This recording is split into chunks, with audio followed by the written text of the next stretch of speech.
¿Cuáles son las 5 principales claves tácticas del Barça de Hansi Flick en Europa? En este vídeo lo vamos a descubrir. ¡Empezamos!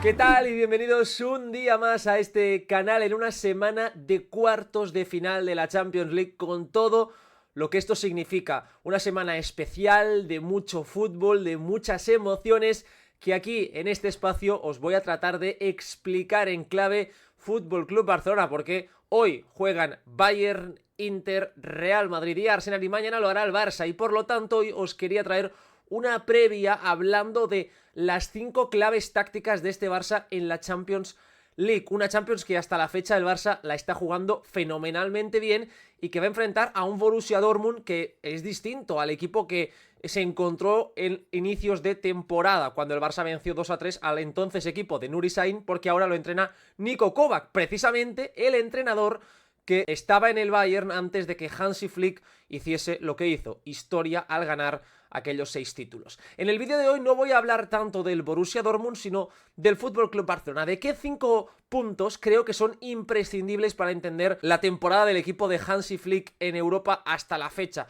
Un equipo que ha ido evolucionando y que, si tú repasas partidos precisamente ante el Dortmund o aquel partido 4-1 ante el Bayern, te darás cuenta de todo lo que ha cambiado este Barça respecto al que nos encontramos, por ejemplo, ante el Benfica hace apenas unas semanas. Un Barça más paciente, un Barça más controlador, de más posesión que el de inicios de curso y que deja menos cosas al azar, o diríamos que abre menos espacios para que el rival los pueda aprovechar. Así que hoy quería traeros este vídeo, sé que muchos queréis previa.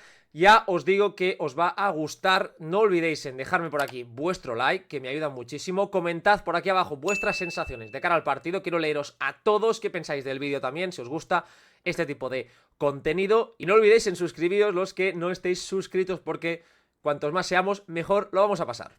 El primer punto, y creo que ya hemos hablado aquí en el canal de esto y se ha comentado bastante, es el fuera de juego. Una de las grandes revelaciones de la temporada a nivel táctico en las 5 grandes ligas ha sido precisamente ese añadido que ha tenido Hansi Flick con el Barça, una defensa muy adelantada, ya no solo cuando el Barça quiere presionar, sino también cuando está defendiendo, diríamos, en un bloque medio, lo que le ha llevado a provocar 55 fueras de juego en toda esta Champions League, una cifra muy alta, de hecho la más alta de todos los equipos que están disputando competición europea, y que por lo tanto es una de las grandes claves de todo este proceso defensivo del Barça, que nace precisamente de la voluntad de Hansi Flick de anular la fase defensiva de su equipo. Es decir, la prioridad de Flick cuando el Barça no tiene el balón es defender el mínimo tiempo posible, por lo que rechaza de forma frontal y total el hecho de estar defendiendo en campo propio.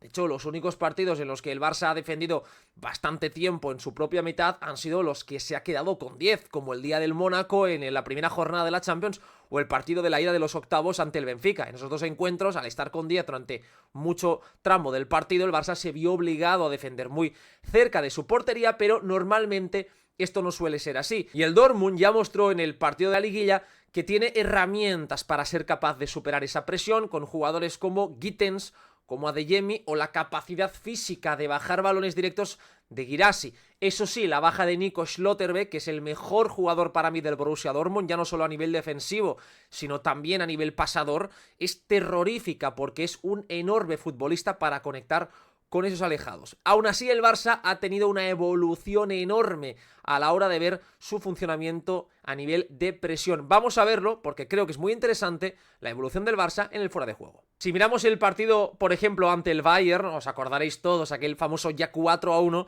es un partido que, viéndolo repetido estos días, te das cuenta de que sobre todo en la primera mitad el Barça sufrió muchísimo. Durante gran parte de esa primera mitad el Barça fue superado claramente por el conjunto bávaro. Lo que sucede es que el Barça tuvo una enorme pegada y una capacidad de sobrevivir y de creer en lo que estaba haciendo brutal, que es lo que le permitió darle la vuelta a una mala situación en el inicio del encuentro. Pero fijaos en esta jugada que a mí me gusta mucho, porque creo que se ve perfectamente lo que busca Hansi Flick. Hay un rechace que cae en la defensa del Bayern, y el Barça en ese momento tiene a Rafinha y a Fermín, que fue titular porque no estaba Olmo, por lo tanto vamos a ver si puede ser el mismo 11 cambiando a Marc Casado por Frenkie de Jong. Y mirad cómo, por lo tanto, el Bayern tiene la pelota controlada. Dos jugadores del Barça, que son Lewandowski y Lamine Yamal, por detrás, y un Barça que en vez de priorizar el espacio que tiene a su espalda, lo que va a hacer es adelantarse claramente para provocar esta imagen que tenemos en pantalla. Un equipo que cabe en 20 metros, pero el Barça tiene a 4 jugadores prácticamente por detrás de la línea de balón. Están Rafinha, Lewandowski y Fermín, los 3 anulados de esta situación defensiva, con un Lamine Yamal que está defendiendo en tierra de nadie. Por lo tanto, un Barça que tiene en la línea defensiva incrustada a Cubarsí, Íñigo, Koundé y un Marc Gasol que va a compensar, es decir, 3 de los 4 defensas más el mediocentro, dejando prácticamente a Pedri como el único jugador en el centro del campo. Yo creo que todo esto que estamos viendo es algo que ahora mismo en el Barça ya no se ve tanto. El Barça ha matizado esa propuesta, era mucho más agresiva en inicio de temporada, creo que tenía sentido porque en los primeros 2-3 meses de competición los rivales no tienen tanta información, les cuesta más, diríamos, pillarle el truco a este tipo de situaciones defensivas del Barça, pero hay un momento que el Barça tiene que aprender a defender de otra forma, o por lo menos matizar esa propuesta en cierto modo, porque fijaos esto, es insostenible defender de esta forma, porque además aquí la línea es que no está ni bien tirada. Fijaos Íñigo cómo está marcando la línea más atrás, Cubarsí, Casado y Koundé están todos escalonados, por lo que rompen por completo el fuera de juego. Si el balón aquí en vez de ir a Müller va a Michel Olise, el pase hubiese sido correcto y hubiese llegado el Bayern. Una jugada que se dio bastante en ese partido y que yo creo que fue el primer partido importante que se dio a mitad del mes de octubre en el que Flick vio que, ojo con esta propuesta porque tiene evidentemente todo lo bueno, pero también había que matizarla ciertamente. Hay 2 claves tácticas, en una que aquí se ve perfectamente, los descolgados del Barça, acordaos, luego entraremos más en este punto, pero fijaos que en este momento donde el Bayern tiene el balón, el Barça vuelve a tener a prácticamente 4 jugadores en paralelo, al mediapunta Fermín más a los 3 delanteros en la misma altura, por lo que la tarea de defender queda única y exclusivamente en 2 mediocentros, un Pedri y un Casado, que al no tener el apoyo de los extremos, en este caso de Rafinha o de Lamine, ¿qué es lo que sucede? Que tienen que hacer esfuerzos muy largos hacia afuera, porque si la pelota llega, como quería el Bayern, hacia su extremo, va a tener un 2 contra 1 contra Alejandro Balde, por lo que Pedri va a tener que hacer un recorrido muy largo para llegar a esa ayuda. Todo ello llevaba un sobreesfuerzo enorme y a que el Barça quedase superado. Yo creo que ante el Bayern fue el partido más crítico en ese sentido, porque a pesar de que el Barça terminó goleando en un 4-1, que al final la gente ya no se acuerda, durante 20-25 minutos el Bayern tuvo al Barça contra las cuerdas y fue cuestión de milímetros de que no llegase el gol del equipo bávaro. De hecho, yo creo que esto ante el Borussia Dortmund podría penalizar mucho si se volviese a dar. ¿Por qué? Porque el Dortmund es un equipo que tiene ciertamente talento y capacidad para jugar esos balones largos y sobre todo velocidad arriba. Tiene jugadores muy poderosos a campo abierto que son capaces de amenazar esa línea defensiva tan alta y por lo tanto de girar constantemente al FC Barcelona. Es que fijaos otra vez la misma imagen, el Barça defiende con 6 jugadores de campo. Esta línea defensiva, Casado, Pedri, más los 4 defensas. El Bayern lo que hacía era situar a prácticamente los mismos jugadores en última línea, 1, 2, 3, 4, 5, 6, 6 contra 6 en esa última línea y dejaba a 4 jugadores atrás contra los 4 del Barça. Es decir, prácticamente se estaban jugando 2 partidos, los de defensas y los que atacan. Esto en el fútbol moderno sabemos que es imposible, ¿no? El Barça no se puede permitir este lujo y eso ha llevado a que yo creo que sobre todo a partir de ese partido en Europa el Barça matizase su propuesta y viésemos más retornos defensivos o por lo menos una línea defensiva que en estos momentos no se adelantase tanto, sino que buscase restar un poco más de espacio por detrás, porque al final es muy difícil defender este tipo de situaciones. Si la pelota no está lo suficientemente presionada, como vemos en estas acciones ante el Bayern, es muy sencillo para jugadores de la calidad de este tipo de perfiles que te puedan buscar el balón largo. Y ahora mismo el Dortmund, no olvidemos, está jugando con 3 centrales, 2 carrileros, por lo que podría adelantar muchísimo los carriles, restando así tiempo y espacio a los altos del Barça, que podría emparejar un 3 contra 3 contra los 3 centrales, pero esto llevaría a que el Dortmund pudiese sobrecargar mucho la zona, diríamos, de banda con el carrilero, incluso con uno de los puntas cayendo, y por lo tanto el Barça tuviese dificultades para defender, como vemos aquí. Fijaos, hay prácticamente un 3 contra 1, medio centro, lateral y delantero, los 3 muy arriba, por lo que es muy difícil que el Barça pueda defender estas situaciones si no logra presionar bien al poseedor o restarle menos espacio por detrás al rival. A niveles de agresividad y de tensión defensiva vemos que el Barça en esta Champions ha sido el 4.º equipo de todos los que la han disputado que más lejos ha defendido, el 4.º equipo que ha permitido menos pases por cada acción defensiva. El rival y también el cuarto equipo que ha permitido menos progresiones del conjunto rival hacia el último tercio del Fútbol Club Barcelona, por lo que estos datos nos llevan a indicar que el Barça ha sido una de las mejores presiones de la Champions League, un equipo realmente agresivo, sólido y capacitado para mantener lejos de su portería al oponente, y eso que ha enfrentado a equipos con buen trato de balón como el Borussia Dortmund, como el Bayern o ese doble enfrentamiento ante el Benfica, equipos de calidad que tienen la capacidad para llevar la pelota cerca de la portería de Szczęsny. Vamos a ver ahora cómo la presión del Barça ha condicionado realmente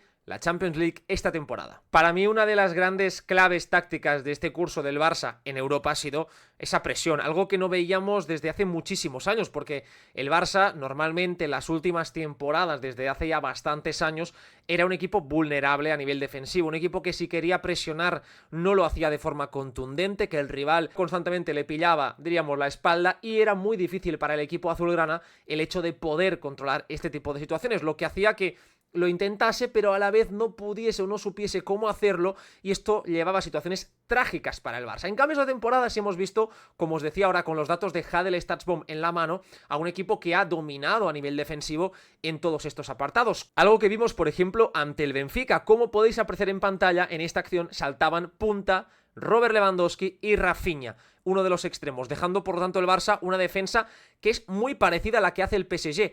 3-1-4-2, con extremo y lateral haciendo este trabajo por bandas, los dos interiores presionando arriba, el mediocentro quedando más descolgado y restando en línea defensiva con los tres especialistas defensivos, en este caso tanto Koundé como Araujo como el bueno de Íñigo Martínez. La presión del Barça es una presión mixta y Hansi Flick ha invertido mucho en ello. ¿Qué significa? Que lo que va a buscar es orientar la salida del rival hacia uno de los dos costados, normalmente hacia el costado donde tiene al lateral arriba, en este caso Alejandro Balde, para así favorecer el robo en esa zona y que por lo tanto el rival no pueda utilizar esa banda en la que falta el lateral para poder salir. En ese costado el Barça va a emparejar individualmente, como tenéis aquí, Íñigo, el último jugador defendiendo al delantero, Alejandro Balde saldrá sobre el lateral, Rafinha sobre el central, Pedri sobre el medio centro y Frenkie de Jong, aquí lo tenéis, va a hacer lo propio, por lo que el Barça va a tener en lado de balón ese emparejamiento individual. Una vez la pelota llega a banda, fijaos la agresividad del FC Barcelona. Como os estaba contando, en el costado de la pelota el Barça empareja individualmente. Araujo, el central teóricamente diestro, está prácticamente como si fuese Íñigo Martínez. Mirad dónde está Araujo. Está prácticamente cerrando en el perfil opuesto. Mientras que Íñigo está persiguiendo al delantero que cae en la zona del mediocentro. Lo que muestra esa agresividad terrorífica del FC Barcelona. Y donde está la pelota el Barça acumula a 5 futbolistas en apenas 10-15 metros. Negando por lo tanto una salida clara del Benfica y obligando al rival a dos cosas. Primero es un pelotazo largo que el Barça va a tener ventaja porque estará mejor posicionado y normalmente ese golpeo no va a ser de calidad, no va a tener tiempo el defensor para ejecutar un buen pase, y dos, a una precisión técnica en caso de querer salir con el balón controlado que puede llevar a una pérdida peligrosísima. El Barça es también uno de los equipos que más disparos genera tras un robo alto, más de 4,5 remates por cada partido, una cifra que muestra el poder del equipo de Flick en estas situaciones. Aquí el Benfica lo que va a hacer es perder el balón porque no va a ser capaz de tener esa calma, esa tranquilidad para salir con el balón jugado. Aquí es verdad que un rival de mucha calidad te puede hacer un regate y jugar con el otro central, y aquí al Barça, al estar presionando tan decantado hacia el otro costado, es evidente que puedes encontrar una salida con estos tres jugadores porque solo está Lamine Yamal, ya que Jules Koundé, fijaos dónde está Koundé, el lateral diestro del Barça, pero es muy difícil, repito, que en esa presión tengas la frialdad y la calidad para desde esa posición tan encerrada y tan alejada ser capaz de girar el juego. Ante el Borussia Dortmund, por ejemplo, vimos el reverso de la moneda en este tipo de situaciones. Si el rival ya ha sacado, ya tiene el balón, a mí no me gusta demasiado que salten el jugador de banda, en este caso Rafinha, con el punta. ¿Por qué? Porque aquí estás favoreciendo que el Borussia Dortmund te vaya a girar el juego.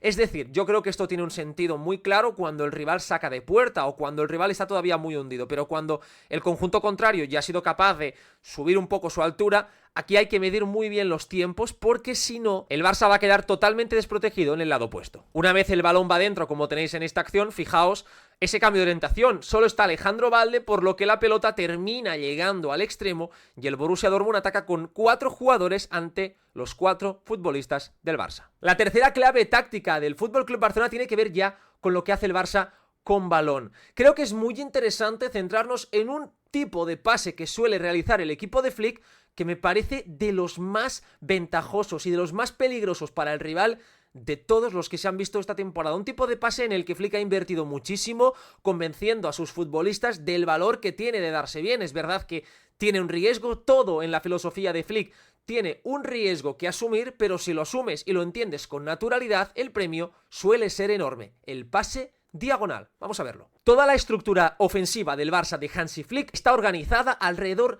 de la verticalidad. El concepto que une e hila a todos los otros conceptos restantes es el de la verticalidad, el de buscar ese primer pase que ya abra una puerta para el equipo contrario. Normalmente suelen hacerlo los dos centrales, aunque también Jules Koundé es un jugador que se suele sumar a este tipo de envíos. Y el envío es el siguiente, normalmente buscando al interior más adelantado, que suele ser Dani Olmo, pero como va a ser baja, presuponemos que puede ser Fermín o Gavi. En este caso lo que va a buscar el Barça es atraer muy atrás la presión del rival. Fijaos en esta acción como el Barça trae con central, lateral y uno de los mediocentros, en este caso Frenkie de Jong, a 3 jugadores del Benfica, y buscar ese pase, repito, diagonal de fuera hacia adentro para dejar al compañero en ventaja. ¿Por qué? Porque el Barça con esta tracción tan hacia atrás está generando un espacio inmenso entre líneas. Fijaos todo este espacio a conquistar por parte del equipo de Hansi Flick. Hay muchísimos metros para poder correr y por lo tanto para poder verticalizar. Y es verdad que este pase, si el rival lo intercepta, te puede pillar muy desprevenido, pero repito, el Barça tiene la calidad y sobre todo la convicción en este tipo de jugadas. Si este pase sale bien como en esta acción, el Barça ya está preparado para correr. Mirad dónde está Rafinha amenazando la profundidad, Lewandowski y Balde con Lamine Yamal. Es decir, el Barça tiene además la predisposición para hacer daño al rival. Esto lo vimos también, por ejemplo, ante el Borussia Dortmund en el partido en la liguilla de esta temporada. En este caso va a ser Íñigo Martínez, que suele ser uno de los habituales en este tipo de envíos. Íñigo es buenísimo detectando esas diagonales, tiene un gran pie izquierdo para conectar con los alejados y el Barça suele aprovechar muy bien todo este tipo de jugadas. Aquí lo que hace el Barça, repito, vuelve a ser llevar al Borussia Dortmund hacia su terreno, la posición muy hundida de Pedri, prácticamente como un central, un Balde muy pegado a la línea de banda y un Dani Olmo que vuelve a aparecer en esos espacios tan difíciles de defender. Dani Olmo es una baja sensible para el Barça porque es buenísimo en este tipo de acciones, pero yo creo que el equipo de Flick tiene recursos interesantes para poder replicar estas situaciones. Y aquí volvemos a ver este pase vertical, este pase cruzado diagonal que dinamita toda la presión del rival. Una vez se da este pase, el Borussia Dortmund está totalmente desajustado. Mirad la línea defensiva. Un central rompiendo el fuera de juego, el otro que se queda en tierra de nadie, en este caso creo que es Niklas Süle, que se queda como saltando, pero no. El lateral vendido porque tiene a un jugador a la espalda. Es decir, es una situación muy difícil de defender y aquí sabemos de la calidad y la capacidad de atacar estos espacios del FC Barcelona. Esta jugada termina además en una de las ocasiones más claras de aquel partido porque al estar la defensa del Barça, al estar la defensa del Borussia Dortmund desordenada, el Barça es capaz de, con un envío cruzado de Lamine Yamal, con ese exterior mágico, encontrar la llegada de Rafinha en el perfil opuesto, que está a punto de marcar el 0-1. Repito, estos pases diagonales son auténtico oro para el Barça de Flick. Una muestra más es ante el Benfica, donde Íñigo Martínez vuelve a repetir el mismo pase que ante el Dortmund. Por eso os digo que yo tengo muchas ganas de ver esta eliminatoria, como el Barça, sobre todo en el partido de ida sin Dani Olmo, va a aprovechar a Fermín, a Gavi o a quien tenga que jugar en esa altura. El pase de Íñigo es buenísimo porque está tan abierto que es prácticamente un lateral. Íñigo Martínez muy abierto pisando línea de banda, Balde también abriendo, por lo tanto, fijando ya a dos jugadores del rival en esa amplitud extrema y a partir de aquí, fijaos el doble movimiento, aparecen tanto Rafinha como Dani Olmo. Muy difícil de defender Dani Olmo porque está lo suficientemente lejos de los defensas como para que sea difícil que salten y lo suficientemente lejos de los centrocampistas como para que también se percaten y por lo tanto abandonen esa posición. Ese pase termina dejando a Dani Olmo totalmente solo y el Barça, volvemos a ver la última línea como tiene ya los 3 atacantes para poder correr. Repito, creo que es un tipo de pase que no solo es diagonal, también puede ser frontal, como en este caso ante el Dortmund, donde Cubarsí va a encontrar directamente